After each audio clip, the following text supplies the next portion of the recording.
time and money. My goal is to develop a healthier relationship on a regular basis with both, to continue to evolve that relationship. And that's exactly what we focus on in the Renegade Accelerator. If we can build a healthier connection with time and money, then our days feel different. And how we spend our days is how we spend our lives. So the Renegade Accelerator is about 10xing the way you think, the way you execute, and having a community around you to help you do that pretty quickly.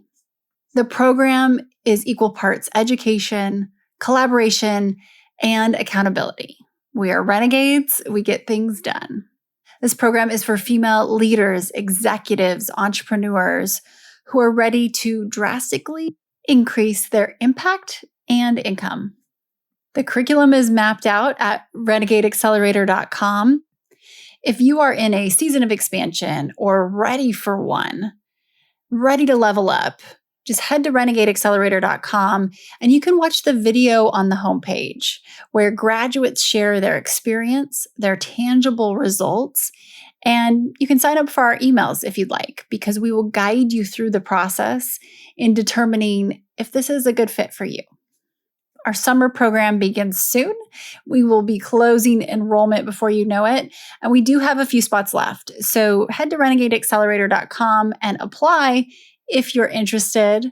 The best bet you can make is the bet you make on yourself. So I encourage you to bet on yourself and join us for this next summer program, because if not now, then when? And if not you, then who? Why not now? Careers are personal journeys that get played out in public. Don't ever let anyone tell you this is the job you need to do. This is what you need to do to get ahead. This is the role you need to take. This is who you need to work for. It's your journey. I'm Amy Jo Martin. Welcome to the Why Not Now show.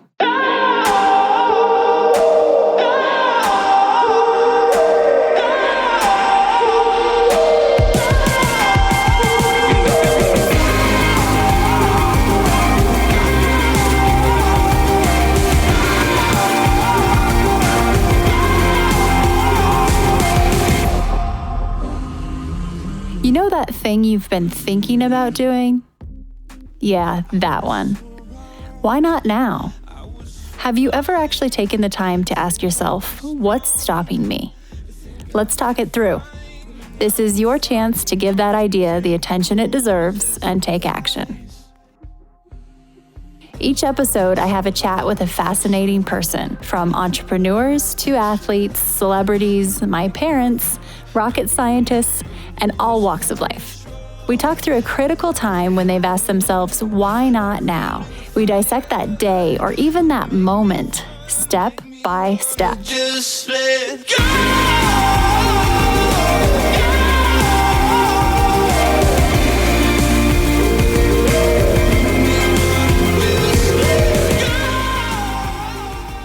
We have the ultimate corporate renegade on the show today. My friend Liz Matthews is joining us. She is the SVP of Global Brand, Creative, and Experiential Marketing at Dell Technologies. That's a lot. What does that mean? That means she leads marketing for a huge, huge company, a $94 billion company. That's a big job. She has more than 600 people that report up into her. And yet I call her a corporate renegade because although she works for a huge entity, she has that renegade mentality. And not to mention a zest for life and entrepreneurial spirit that has done some pretty creative things. Liz is also a recent graduate of the Renegade Accelerator. In this episode, we discuss innovation, we discuss culture, and where culture and innovation and marketing all collide. And Liz shares how she approaches situations with both art and science. Liz talks through how you can be yourself, even in a corporate environment, show up as all of you, and be able to read a room and dial up and possibly dial down at certain times various aspects of your personality while still remaining true to yourself. And that also makes Liz a renegade. She shares a situation where she was able to find that confidence that she needed to navigate a scenario, a big career-changing scenario. And she talks through exactly how she was able to do that and what she did. I just know you will appreciate Liz's energy as much as I do. So without further ado, here is Liz Matthews.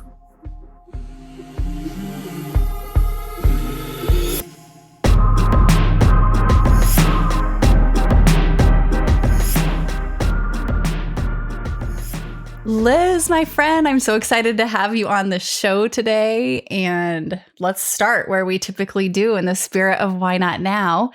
Can you tell me about a time when you had a big decision to make and you had to ask yourself, why not now? We'll dissect that minute, that hour, that season, and really understand how you got from idea to action. So, first of all, I'm so thrilled to be here with you, Amy Jo. And literally, this answer is going to sound like I'm 100% pandering to you, but it's really, really, really true in that the decision that came across when I said, why not now, was the decision to join your accelerator. And I remember meeting you on the street in Austin, Texas, and our mutual friend, Michael Stick, had tried to get us connected via email, and the emails got lost in the corporate inbox. And I met you and I thought to myself, I need to be a part of this. And originally I thought, because of my role, because I am in a big corporation and I have a job with a lot of people, and that doesn't make me sound or be any more important. I thought a group of entrepreneurs and what you were doing wouldn't necessarily want me to be a part of it. And I realized that so much of this was about connection and support.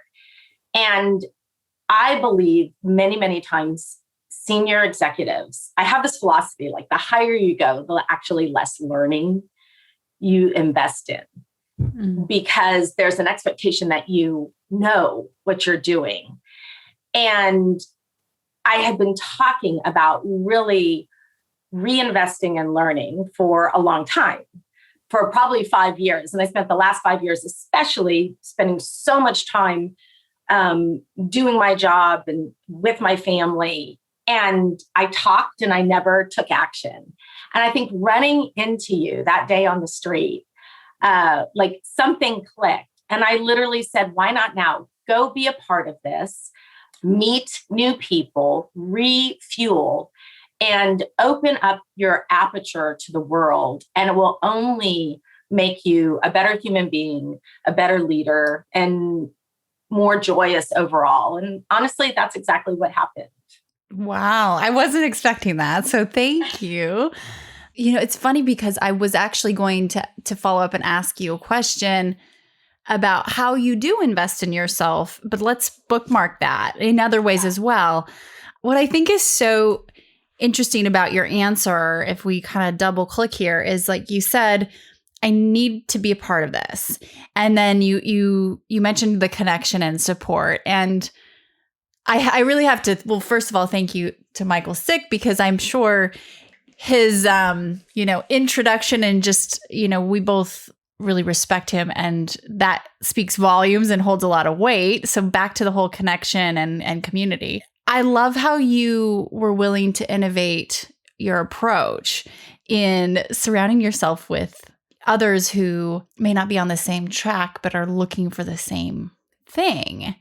And isn't that interesting how we can often, I think, spark more innovation when we start mixing things that don't usually mix, like a corporate executive and a founder, right? Or whatever. Absolutely. And I think this idea of an entrepreneurial spirit and an entrepreneurial energy is applicable to wherever you are. And I think sometimes, and I do it too, the words get lost and we think entrepreneur versus entrepreneurial spirit or entrepreneurial mindset. And what I know in my heart and was reminded is that those two actually are one and the same. And that when you have that curiosity and the desire to learn and the desire to connect and the desire to build and the desire to help, you can apply that no matter where you are or what you do or who you work for, whether you're working for yourself and trying to grow a business, whether you're working for a mid-sized company or you're working for a very, very large company. That thinks sometimes there's a perception that you can get lost in a large company, but you don't have to be. And really galvanizing around that energy around what I'll call an entrepreneurial, mindset or in my case, entrepreneurial leadership, I think is a really, really powerful connector. And that's what I found in common with the women in not only the accelerator, but also the collective was no matter what we were doing, there was a commonality in that thirst and that desire for curiosity and making an impact. Oh, great point. I've never really thought of it that way, but the entrepreneurial spirit really is, it's contagious, but it's also resonant. And so it attracts like-minded, like-heartedness, right? So you are building and fostering, creating entrepreneurs at Dell. And that's, I always think about even my time in spending in corporate, and I think of a cruise ship. And then I think about when I jumped and really started to exercise that entrepreneurial spirit a little more literally. And that felt like a speedboat. There's nothing right or wrong about either, but they're very different. So navigating even culture for you as a huge cruise ship, I mean, you have 600 and something people who report up into you, and this is one division. How do you, having some optics into how you're really progressive about your mindset and approach to culture, what are some of the things that you're doing to try and be agile and attract the young talent and all of the things that we have to do now to stay not only relevant, but resonant with our customers and talent? At the end of the day, we want our company and our teams to look exactly like our customers in the world at large, which is not one shape, form, anything, right? That diversity and inclusion around what the world looks like, we want to match that. And culture plays a huge role in galvanizing people, attracting talent. And we like to talk about multi-generational talent. When you think about it, in the tech world, there are more jobs than individuals graduating for those jobs. Wow. If you look between now and 2025.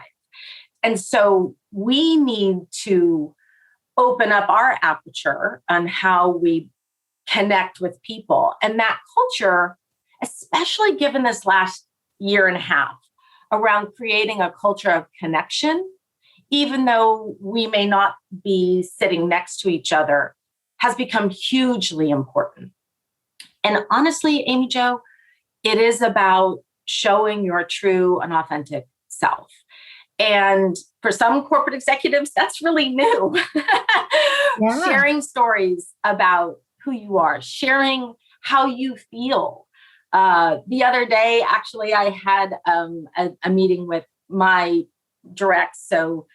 And it was such a week. And I literally started the meeting and I said, we're going to do something different. I know everyone has a lot going on. Let's do a clearing. And everyone go around and say one thing that is really blocking you from being 100% present that day.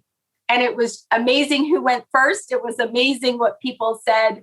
It was cathartic. And I will tell you, even a year ago, I never would have thought to start a meeting like that. So that evolution of a culture of connection, listening, being open, understanding that we need to, first time ever, we have 4 generations in the workforce. How do we find the commonality that bonds us, not what's different? And what bonds us is, our hearts, right? And that connection we get from people. Oh, I love this so much. Okay, first of all, using that, we have a team meeting later today. And so I'm going to usually start with gratitude. We're going to do gratitude and clearing. I can't wait. Okay, so the 4 generations, the fact that, so culture now, it's moved from HR into marketing, right? Am I accurate in saying that? At Dell, we moved talent attraction marketing from HR into marketing. So we could use really the skills and the engine and the vastness that we know on how to reach and connect with people. But really culture is, as I like to say, it's the responsibility of every leader, and we have to guide them and give them the tools to understand the fabric of what makes us up. And that truly is a combination of marketing and human resources and our employee resource groups. And so we have what are called ERGs, and team members can join based upon their interests. And it's everything from women in action to pride. And, I think we have 15 to 17 employee resource groups. And team members play a huge role in shaping that and bringing that together, which is exciting. And it's also really authentic. We're going to take a quick break from this conversation to hear from Jules Weber.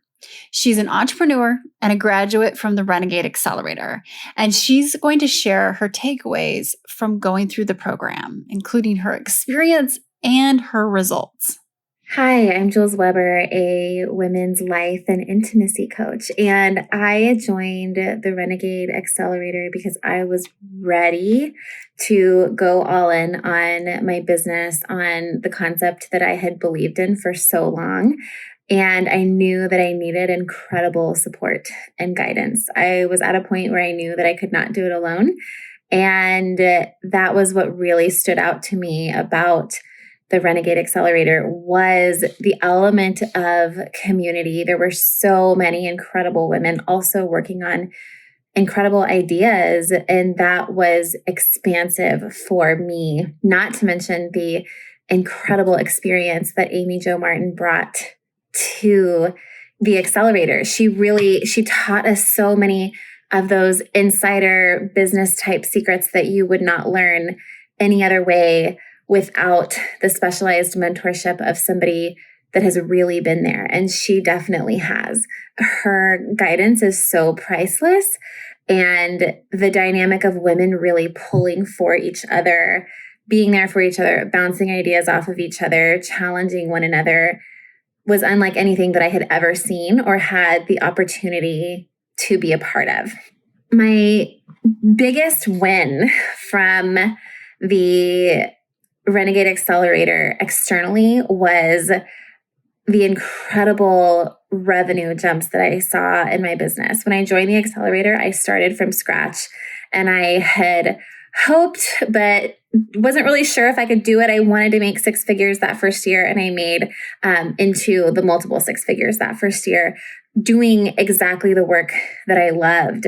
My biggest internal result there was I grew so much in my self-worth as a business owner, as a woman, as somebody that really believes in herself. And one of the reasons for that was because of Amy Jo's guidance. I had reached a point, and she really supported us in this, where I chose to burn my boats, my plan Bs, and I just went with what I knew was the right thing for me.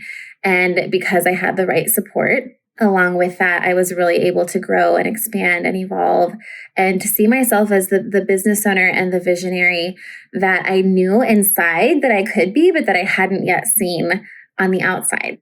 I would recommend Renegade Accelerator for anyone that's willing to go all in on themselves, who knows that it's time to stop putting this off, who thinks about the things you could have done 2 years ago, and what a different place you would be in now if you had done the things that you're thinking about doing now then.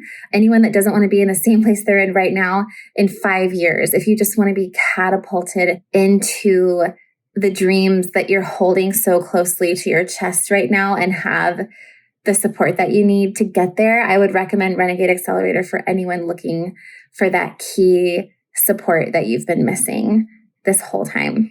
My favorite part of the alumni collective truly is being able to keep in touch with a group of women that just keeps growing, that are experiencing what I'm experiencing, who are doing this journey of business in a similar way to me. I think being a solopreneur, even with a small team, or just an entrepreneur, can be a little bit lonely because there's not built-in community that comes with that.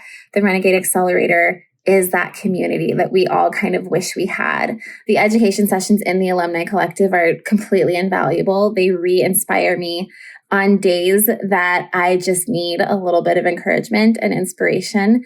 They're so valuable. I move everything around in my calendar so that I can be at those. Renegades write the rules.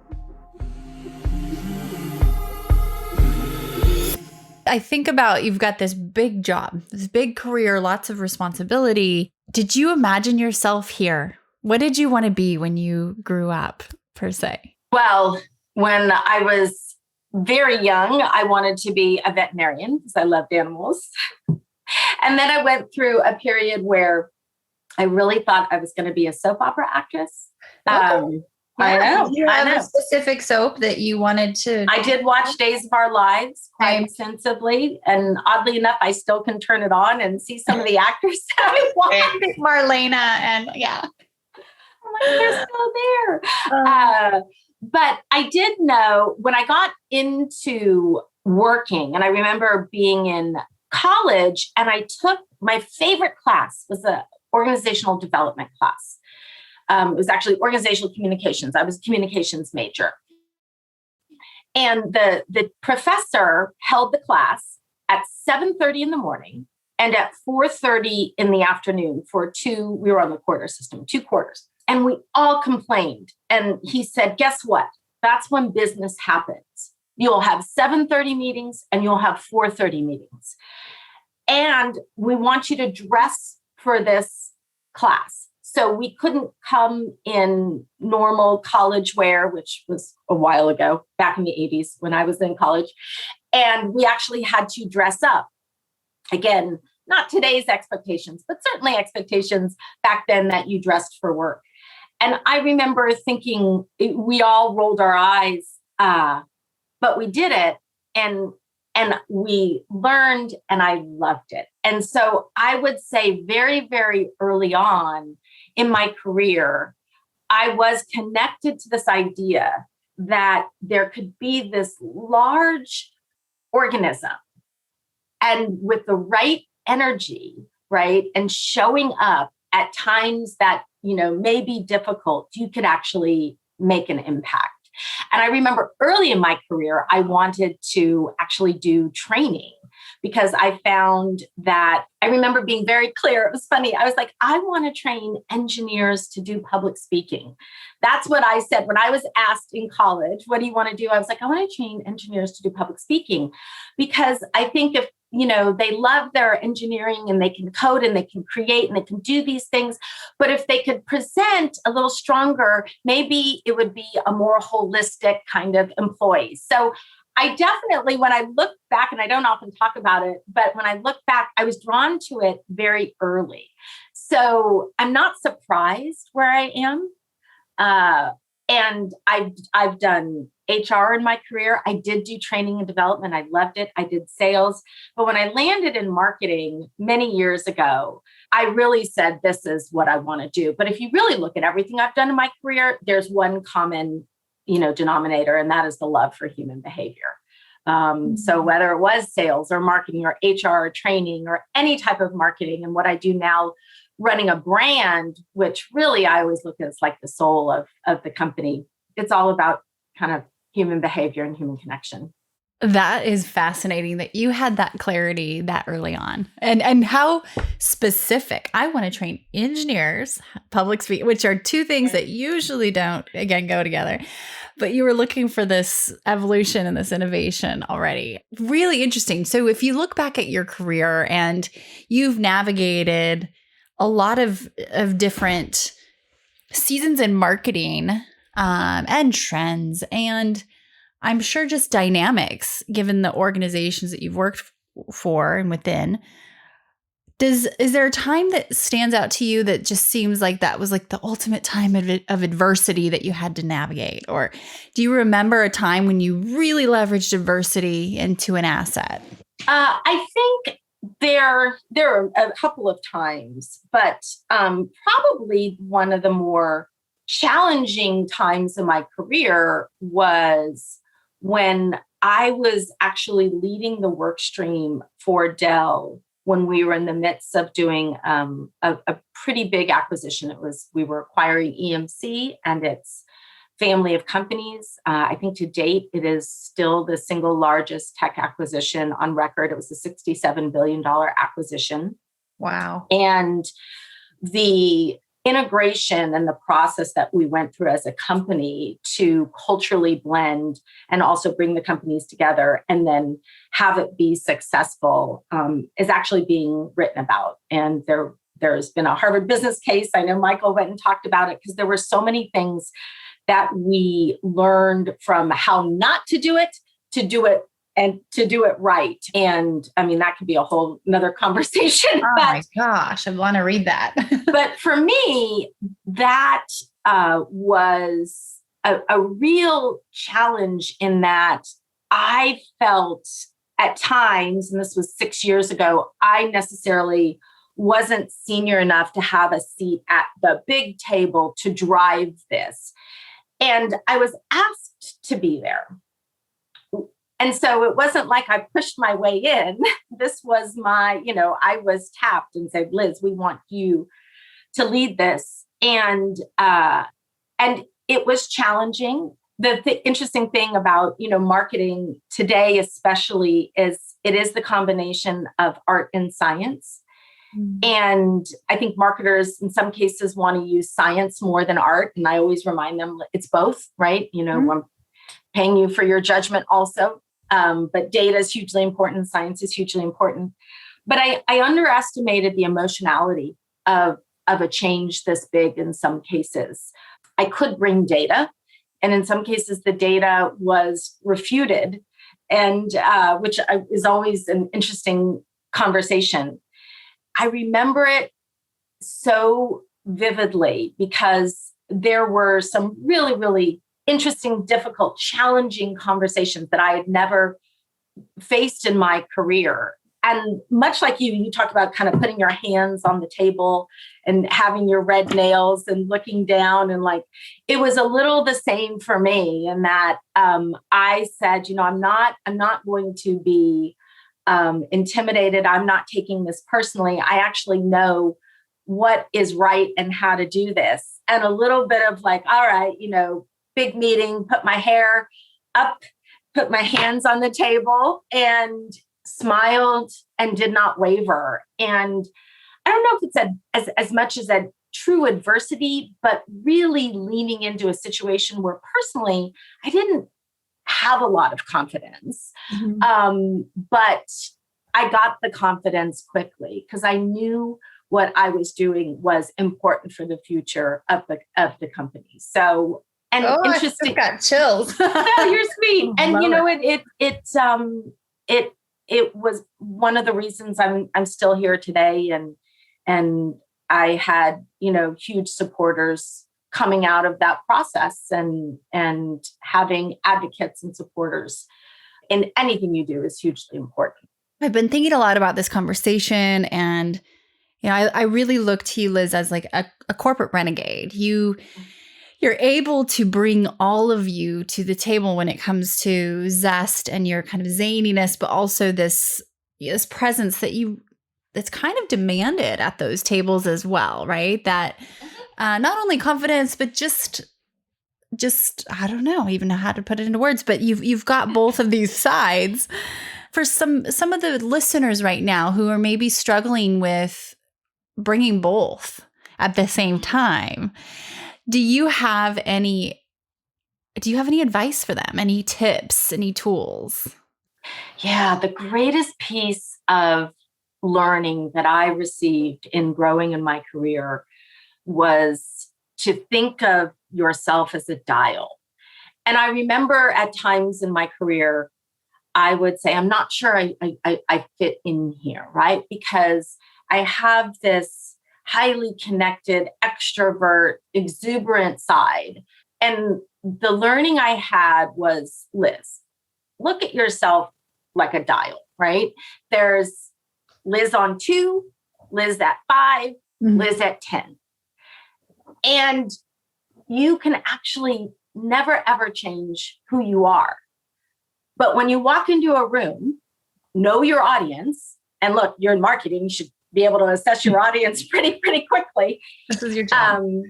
Think of it almost like a play and use that dial depending on who's in the actors in the room, who you're trying to connect with.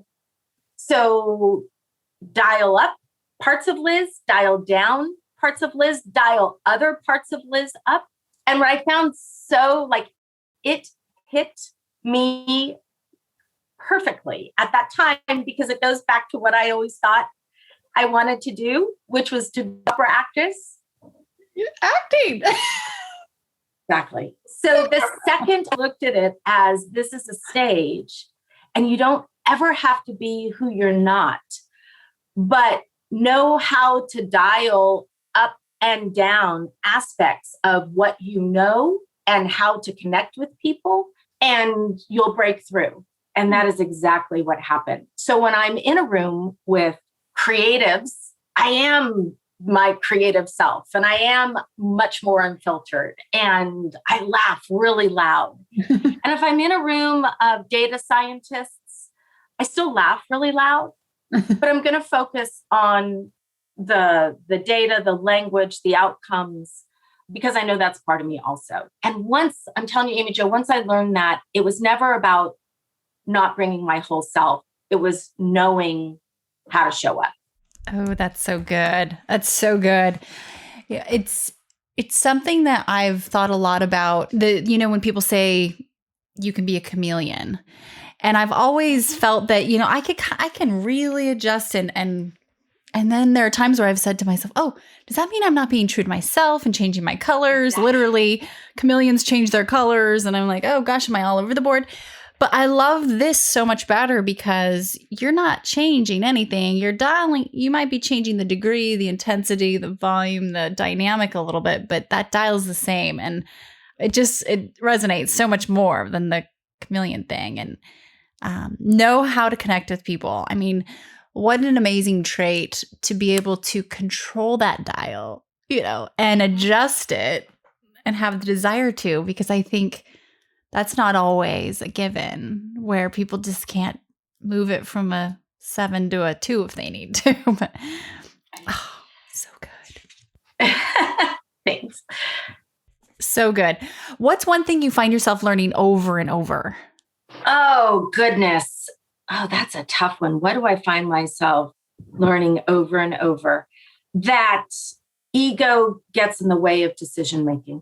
And as much as I don't ever want that to be the case in my daily life, we run into it every day in every parts of our life. And I think when all of us, especially in the entrepreneurial world, when you're faced with individuals you're dealing with, groups you're dealing with, trying to get funding, you're growing your team. My hope and my desire is that everyone comes from the same kind of operating place, which is we're here for the good of X, right? I'm here for the good of the company. I'm here for the good of my team. I'm here for the good of the people around me. I am here to serve and make it better. And not everyone comes from that same starting point. And that's okay. But I learned it over and over that many times decisions are made for the protection of oneself and for their ego. And I think the interesting thing is trying to understand why, right? That's that human behavior part of it. But at the same time, it can't be taken personally. Oh, interesting. That's a whole nother book, right? But so my follow-up question to you would be relevant to something that I hear pretty consistently and witness as a trend, especially with the women that I have the chance to get to know and work with. And that is, it's imposter syndrome and or confidence, or sometimes I'm hesitant to use that label because I'm not sure that it means the same to everybody, but not feeling good enough. And so do you have do you have things that you do if you start to feel that creep in? And I wonder, what the relationship between ego and imposter syndrome is. I'm sure they're pretty close cousins. But yeah, just in general with imposter syndrome and being such a leader of a lot of people, how do you navigate it yourself and then also help others? So for me, it's all very real. I remember once I was at a conference and someone was asked, do you ever suffer from imposter syndrome? And this individual was like, no, never. And I remember thinking, gosh, I wish I could answer so confidently like that, because I think you're right. I think it comes in many forms. And that may not even be what people even resonate with. But for me, I have learned to talk about it. And I always tell folks, no matter what you do, have a tribe that you can call, connect with, that may not be in your immediate, working relationship, that you can talk about these things with and release it. Because I believe the longer you hold on to them, the more they grow. And when you can actually verbalize it, get it out, and you get it out of you, out into the universe, and like push it away, you can move past it. And so that's what I do when I'm feeling that way. And I do feel that way. I have, there are times where I'm not confident on things, or I'm questioning going into something or how I handled something else. I connect with that tribe and I talk it through, and I tell them, I am not feeling confident about this. I don't feel good. I feel like I shouldn't necessarily be there, or I didn't deserve this. And they help me through it.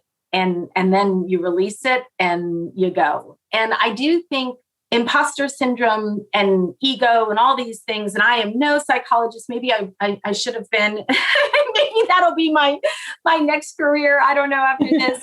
But I do think at the end of the day, it's all connected to fear. Mm-hmm. And that's why being a part of, the accelerator was so awesome for me, because you could talk about these things that maybe made you scared and release them and move on. And I think fear holds back a lot of people in a lot of ways. Fear of the small, fear of the big, fear of being vulnerable. We all learned from Brene Brown, fear of shame, all those things. And I just don't think people realize how and where they show up in one's life. And the more that you can understand that and release it, I think the stronger you end up being. It's such an interesting kind of segue, because one of the things I was just thinking about is you recently had the opportunity to interview Matthew McConaughey, and who has also been on the podcast. A question you had asked him resulted in him responding about Austin, Texas. And I don't remember verbatim, but it was something like, the only thing we require here is for you to be yourself type thing. And you might remember his exact words, but it just landed with me. And I was getting ready to move here to Austin, where we both live. And I was just like, yes. Well, I mean, if that's not home, I don't know what is. And I had been feeling like I wasn't quite sure, am I cool enough to live there? I am not kidding. I mean, full on intimidated, because it's so cool. And I'm like, wow, I'm from Wyoming. Like, am I going to fit in? And so I know that you have such a love for Austin, as does your family and your husband, who's native. And what is it that makes it so special about what is Austin's secret sauce? I really believe it is the ability to be yourself and not judge. And Matthew is so eloquent at talking about this and around, hey, if you're going to come here, awesome, but make sure you give back in some way, and I think there is an openness here. I've been here now 22, almost 23 years. My husband is a native, and I've seen this city grow so much. But in the right way. And yes, it's hard and there are challenges we're facing and lots of people coming. But I always tell people, welcome them and show them how to be, because energy follows energy. And so if you reject folks coming, if you pass judgment, if you say, oh, you're from there, you're going to change it, things like that, that energy will spiral. But if you open your arms and welcome them and share and connect, behaviors will be modeled. And so I actually talk a lot about that to folks that I know, which is, hey, like, show up and be a part of it. And I think that's uniquely Austin, which is, it is a welcoming city. But we also expect you to be a part of it in a positive way and continue what has made it so special. And I think that's, welcoming to everyone, hopefully, especially people from Wyoming. Absolutely. Absolutely. And that spirit, I think the stewards of the spirit, starting from 20 years ago, having been born here all the way to 3 weeks ago, it lies on everybody's responsibility, right? It's on all of our plates. So it really is special. And it's I'm excited. So for all of you listening, definitely come visit us. And let's take it back to something that you were talking about earlier to kind of wrap us up. So let's just imagine you're walking to this class, whether you went to the 7:30 or the 4:30. Yes. I had to go to both. I did have to go to both. I liked the 4:30. Yeah. One quarter it was at 7:30. The next quarter was at 4:30. Yeah. What a smart professor. I and know. You're like In these clothes and you're walking across campus and you're like, I just want to put my jeans on. And little did you know how transformative that experience would be. If you could go back and say something to yourself in that moment when you're probably kind of dreading the 7:30 or the 4:30, what would you say to yourself? It's a great question. I think I would say enjoy the journey, because it's going to be a lot of fun. And I think so much of what, especially coming out of college and early in career, you spend so much time kind of looking forward around what's next, what am I going to do next? And so much of the learning, the joy is about what's happening right now. And that's what I would tell myself, which would be enjoy the now, because it's going to be happy. It's going to be sad. It's going to be hard. You're going to learn. You're going to zigzag. I always say careers are personal journeys that get played out in public. And so don't ever let anyone tell you this is the job you need to do. This is what you need to do to get ahead. This is the role you need to take. This is who you need to work for. It's your journey. And I would remind my young self to certainly enjoy it a little more. Oh, what good advice. So solid. Thank you, Liz. Thank you for joining us and sharing your time and your wisdom and your energy. Also, just personally, thank you for trusting the process and saying yes to that why not now. Thank you, Amy Jo. I mean, it's an honor to be here. And, it's been amazing being a part of what you're doing in the world. And I know it's going to continue. So thank you so much.